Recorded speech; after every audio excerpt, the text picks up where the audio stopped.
we are now at Zhibang company. Hello, I'm Hello. Anya.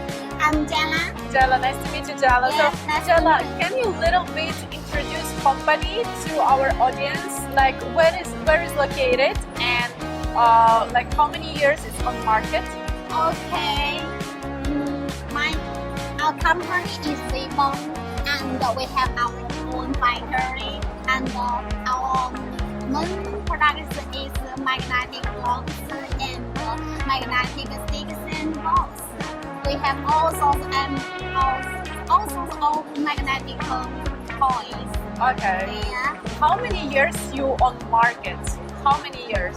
about 15 years. 15 years. Yeah. Okay, it's really cool. And do you do the foreign trade?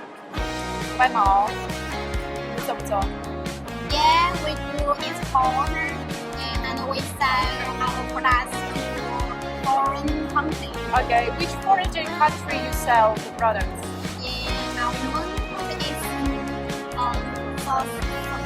South America, Britain, and some other countries. Okay, it's really cool. So, like guys, this is magnetic locks. It's really cool and really fun to play for kids, I think.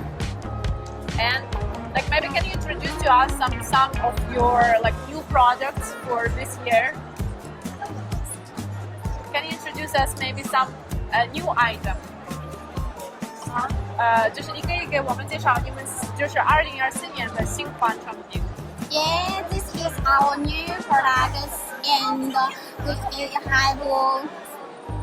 have 4 menus in 4 angles. It's just a special shape, right? It's Yeah, not just like simple. Yeah, it has special shapes, and you can make different models. Okay. Like this one is bird. Yeah. So how much this cost? How much? And we have different Okay. configurations, so we have different pricing. Okay. Yeah. I got it. So can I have your business card so I can share it with our audience? Yeah. So guys, if you have any question, you can contact Sam and like yeah, you just feel free to email your question and